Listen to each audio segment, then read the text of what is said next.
બોટાદના હિફલી વિસ્તારમાં આવેલા મીણના કારખાનામાં વહેલી સવારે આગ લાગવાનો બનાવ બન્યો હતો। બંધ કારખાનામાંથી ધુમાડો નીકળતા જોઈ કારીગરે માલિકને જાણ કરી હતી। કારખાનું ખોલતા અંદર આગ જોવા મળી હતી। ઝડપથી ફેલાતા મશીનરી તેમજ કાચો માલ બળીને ખાખ થઈ ગયો છે। ફાયર બ્રિગેડની ટીમે આગ પર કાબુ મેળવ્યો હતો। માલિકના જણાવ્યા અનુસાર આશરે 10 લાખ રૂપિયાનું નુકસાન થયું છે। કોઈ જાનહાનિના અહેવાલ પ્રાપ્ત થયા નથી। પ્રાથમિક તપાસમાં ઇલેક્ટ્રિક શોર્ટ સર્કિટના કારણે આગ લાગી હોવાનું અનુમાન છે।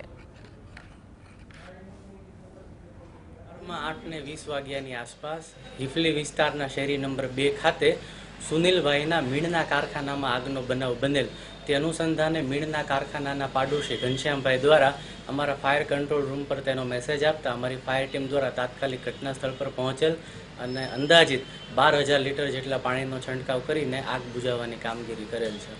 અંદાજે 12,000 લીટર જેટલો પાણીનો છંટકાવ કરેલો અને આગ બુઝાવવાની કામગીરી જે 30 થી 40 મિનિટ સુધી સંભવત ચાલેલ હતી અને પ્રાથમિક તપાસ કરતા શોર્ટ સર્કિટના કારણે આગ લાગેલ હોય તેવું મિલ માલિક દ્વારા જણાવવામાં આવેલ છે।